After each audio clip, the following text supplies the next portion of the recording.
Hi viewers, welcome to our channel. ప్రస్తుతం మనతో పాటు ప్రముఖ పొలిటికల్ అనలిస్ట్ అంకమ్మరావు గారు ఉన్నారు. వారితో ఒకసారి మాట్లాడదాం. సార్ నమస్కారం సార్. సార్ షర్మిల గారు ఫైనల్గా కాంగ్రెస్ పార్టీలో అయితే చేరారు. ఎప్పటి నుంచో కూడా వార్తలు వస్తూనే ఉన్నాయి. సో ఇవాళ అఫీషియల్గా అయితే అటు రాహుల్ గాంధీ నేతృత్వంలో ఆమె కాంగ్రెస్ పార్టీలో జాయిన్ అయ్యారు. మరి ఏంటి ఆమె రాజకీయ ప్రస్థానం గురించి మీరు ఏం చెప్తారు? అంటే తెలంగాణలో పార్టీ పెట్టారు, పోటీ చేయలేదు, కాంగ్రెస్ పార్టీకి మద్దతు తెలిపారు, మళ్ళీ ఇప్పుడు ఏపీ పాలిటిక్స్లోకి ఎంటర్ అయ్యారు. మరి దీనిపైన మీ ఒపీనియన్ ఏంటి సార్? గత 4 నెలల నుంచి ఇవాళ రేపా అంటూ జరుగుతున్నటువంటి ఈ యొక్క ప్రస్థానం ఈ రోజుతోటి కాంగ్రెస్ పార్టీతో విలీనంతో దీనికి ప్రస్తుతానికి ఒక కామా పడింది. అవును. ఇప్పుడు ఆమె రాజకీయంగా కాంగ్రెస్ పార్టీ తీర్థం పుచ్చుకున్నారు కాబట్టి బాధ్యతలు ఆంధ్ర రాష్ట్రంలో జరగబోయే రేపు ఎన్నికలను గూర్చి మరి ఆంధ్ర రాష్ట్రంలో బాధ్యతలు తీసుకుంటారా, లేకపోతే మరి ఏంటనేది ఆమెగా లేకపోతే పార్టీ ప్రకటించే దాన్ని బట్టి ఆమె భవిష్యత్ ప్రణాళిక అనేది ఉంటుంది. ఇప్పుడు జరుగుతున్న పరిణామాలు ఏంటంటే ఆమె సహజంగానే ఇప్పుడు కాంగ్రెస్ పార్టీ తీర్థం పుచ్చుకున్నారు కాబట్టి ముందుగా ఆంధ్ర రాష్ట్రంలో ఎన్నికలకు సంబంధించినంత వరకు ప్రభుత్వ వైఫల్యాలను ఎండగట్టే విధంగానే ముందుకు దూసుకెళ్ళాలి.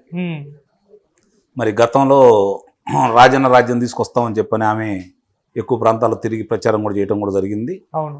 జగన్మోహన్ రెడ్డి గారు అధికారంలో రావడానికి సింహభాగం ఆమెదే కాబట్టి, ఆమెది తల్లిగారిదే కాబట్టి మరి రేపు పొద్దున నేను అనుకున్న రాజ్యం రాలేదు, జగన్మోహన్ రెడ్డి గారు దాన్ని నెరవేర్చలేదని చెప్పిద్దా ఏంటనేది ఆమె తీసుకోబోయే మొట్టమొదటి కార్యాచరణను బట్టి మనం తర్వాత దాని గురించి మాట్లాడుకున్నాం. ప్రస్తుతానికైతే ఇప్పుడు కొంతమంది ఆళ్ళ రామకృష్ణారెడ్డి గారు, అలాగే మల్లాది విష్ణు గారు, ఇంకా కొంతమంది ఆమెతోటి ప్రయాణం చేయాలని చెప్పి నిర్ణయానికి వచ్చారని చెప్పి స్పష్టంగా అర్థమైపోతా ఉంది. కాబట్టి ఆ పార్టీలో రేపు పోటీకి అవకాశం లేని వాళ్ళు, మీరు వద్దులే అని చెప్పి పక్కన పెట్టిన వాళ్ళందరూ కూడా ఎక్కువ శాతం మంది కాంగ్రెస్ పార్టీలోకి వెళ్ళడానికి అవకాశం ఉంది.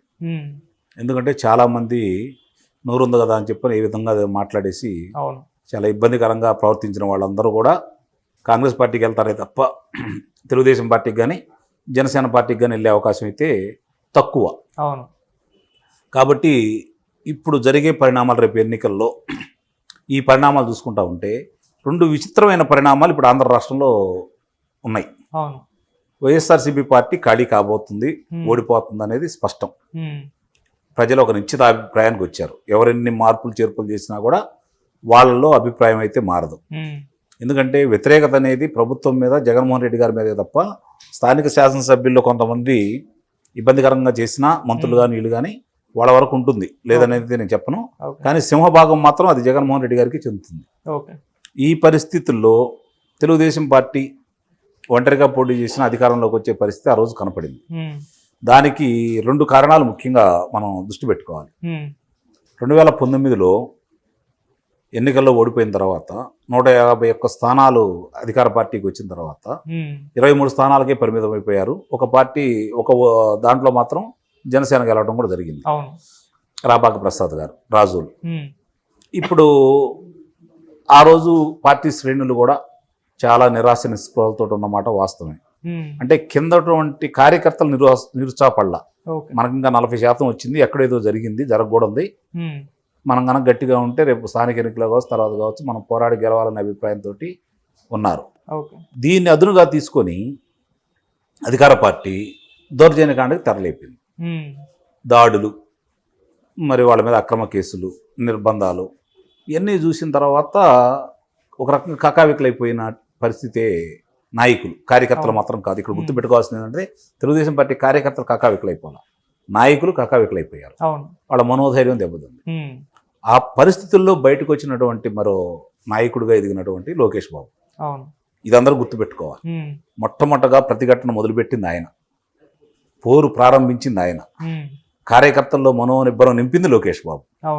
ఇది మర్చిపోకూడదు.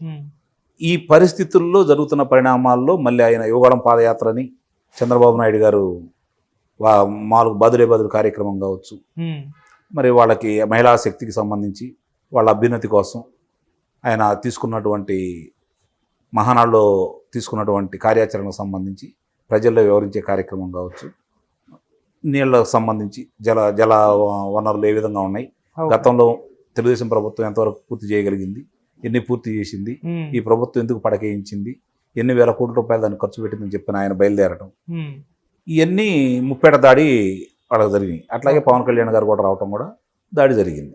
ఈ దాడి జరిగిన క్రమంలో అసలు వాళ్ళకి ఏం చేయాలో అర్థం కాని పరిస్థితి. ఉమ్, ఆ పరిణామాలన్నీ వాళ్ళు తేరుకొని ఏం చేయాలనుకున్న సమయంలో లోకేష్ గారు యువగళం పాదయాత్రతోటి అప్పటి వరకు ప్రత్యేక హోదా తీసుకొస్తాను, వీళ్ళకి ఉద్యోగ కల్పన కలగజేస్తానని ఆశపెట్టిన జగన్మోహన్ రెడ్డి గారు ఏం మోసం చేశాడో ప్రజలకు అర్థమైపోయింది. కాబట్టి ఉమ్, యువత లోకేష్ బాబు గారి మాటలు వాస్తవాలు, ఎందుకంటే ఆయన బయలుదేరిన తర్వాత యువగళం పాదయాత్రలో ఎక్కడెక్కడ ఏ పరిశ్రమలు వచ్చినాయి, ఆ పరిశ్రమలకి సెల్ఫీ ఛాలెంజ్లు చేసుకుంటూ స్థానిక శాసనసభ్యుల మీద అవినీతి గురించి ఎండగడుతూ ఉమ్, ఆయన ముందుకెళ్ళిన విధానం పార్టీ శ్రేణుల్లో మనోనిబ్బరంతో పాటు పార్టీ మీద అభిమానం పెరగడానికి, యువత మళ్ళీ ఆయన దగ్గర రావడానికి, తెలుగుదేశం పార్టీ చేరడానికి ముఖ్య కారకుడు లోకేష్ బాబు. అవును.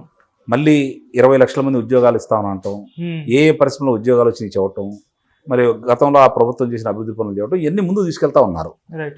ఈ పరిస్థితుల్లో తన ప్రస్థానాన్ని కొనసాగించాలనుకున్న షర్మిల గారు ఉమ్, ఆంధ్రప్రదేశ్ కాదు మనకి తెలంగాణ అన్న ఉద్దేశంతో ఇక్కడ రావడం కూడా జరిగింది. ఉమ్, సరే, ఎన్నికల్లో పోటీ చేయలేదు, కాంగ్రెస్ లబ్ధి కోసం ఆమె దూరంగా ఉంది. అంటే కాంగ్రెస్లోకి వెళ్ళాలనుకుంటున్నారు కాబట్టి కాంగ్రెస్కి నష్టం చేకూర్చకూడదనే ఉద్దేశంతో వెళ్ళి వాళ్ళందరూ ఒకటైపోయారు. ఈ ప్రస్థానంలో మీరు ఆదిత్య గారు 2-3 పర్యాయాలు కూడా ఆమె పార్టీలో చేరుతుందని తారీఖులు కూడా నిర్ణయించుకున్న తర్వాత అవును, వెనక్కి పోవడం కూడా జరిగింది. అవును. దానికి జగన్మోహన్ రెడ్డి గారు అడ్డుపడ్డారని, ఉమ్, దానికి చాలా కారణాలు ఉన్నాయని చెప్పి మాట్లాడారు. ఉమ్, సరే, ఇప్పుడు అంతిమంగా ఈరోజు వచ్చేసరికి ఆమె రావటం అనేది వైఎస్ఆర్సీపీ పార్టీ శ్రేణుల్లో మూలిగే నక్క మీద తాటికాయ పడింది. మూలిగే నక్క మీద తాటికాయ పడింది. ఓహ్.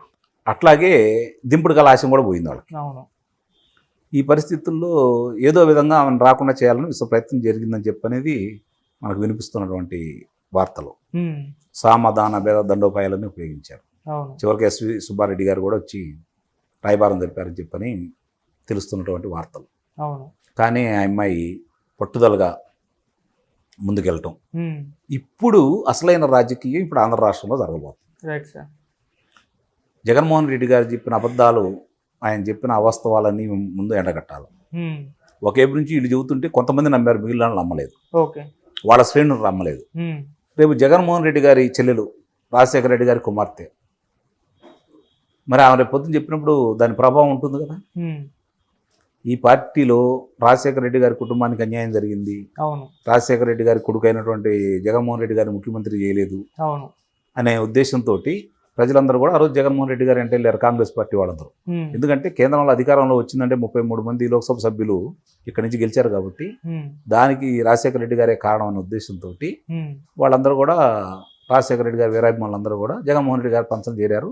మిగిలిన వాళ్ళు కూడా నిజంగానే అన్యాయం జరిగిందన్న ఉద్దేశంతో ఆ రోజు జగన్మోహన్ రెడ్డి గారికి పట్టం కట్టారు. ఓకే. సరే, 2014లో గెలవకపోయినా ఉప ఎన్నికల్లో విజయం మోగించారు కాబట్టి ఆయన మీద ఒక నమ్మకం ఉండబట్టి 2014 ఎన్నికల్లో కూడా వాళ్ళందరూ ఆయన వెంటే ఉన్నారు. 67 స్థానాలు ఇవ్వడం కూడా జరిగింది. ఉమ్, ఇప్పుడు పరిస్థితి మారిపోయింది. ఓకే. 2019లో 2014 నుంచి 2019 వరకు ఆయన చేసిన విన్యాసాలు, ఆయన చేసిన అబద్ధాలు, ఉమ్, దాంట్లో సింహభాగం షర్మిల గారికి కూడా ఉంటుంది. అవును. ఎందుకంటే ఆమె కూడా చెప్పింది కదా, ఉమ్, 2019 వరకు తిరిగారు కదా తల్లి కూతురు ఇద్దరు కూడా. ఉమ్, కాబట్టి ఇప్పుడు రేపు పొద్దున మేము ఎట్లా అనుకున్నాము, మా అన్నయ్య ఇలా చేశాడు కాబట్టి దానికి ఏం సంబంధం లేక నేను తెలంగాణ వెళ్ళానని చెప్పిద్దా, ఉమ్, లేకపోతే అన్న ఆ రోజు మనం అనుకున్న మాటలు నువ్వు చేయలేకపోయావు, వాళ్ళందరికీ అన్యాయం చేసావు, దీనికి నీ సమాధానం ఏంటి చెప్పని అన్నను ప్రశ్నిస్తుందా అనేది రేపు నుంచి చూడాలి.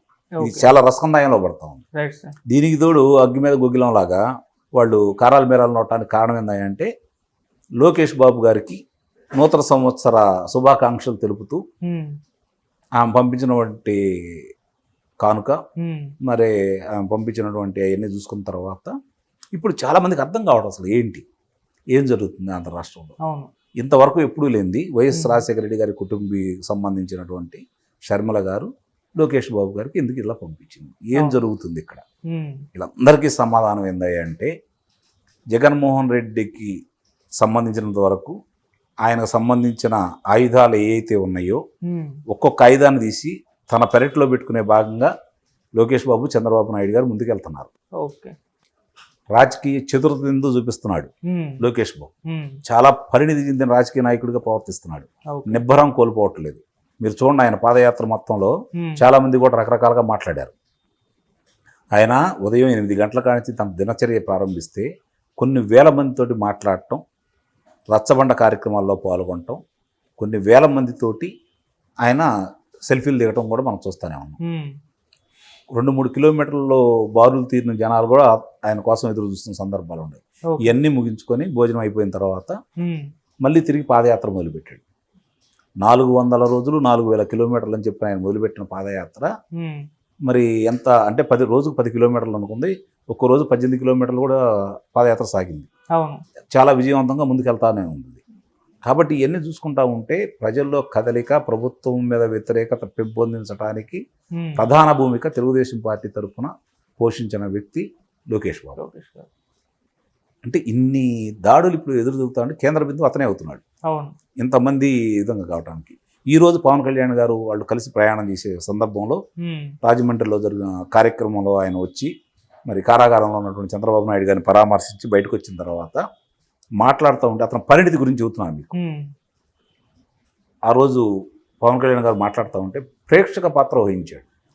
సంపూర్ణ స్వేచ్ఛ ఆయనకి ఇవ్వడం కూడా జరిగింది. బాలకృష్ణ గారు మాట్లాడలేదు, లోకేష్ బాబు గారు మాట్లాడలేదు.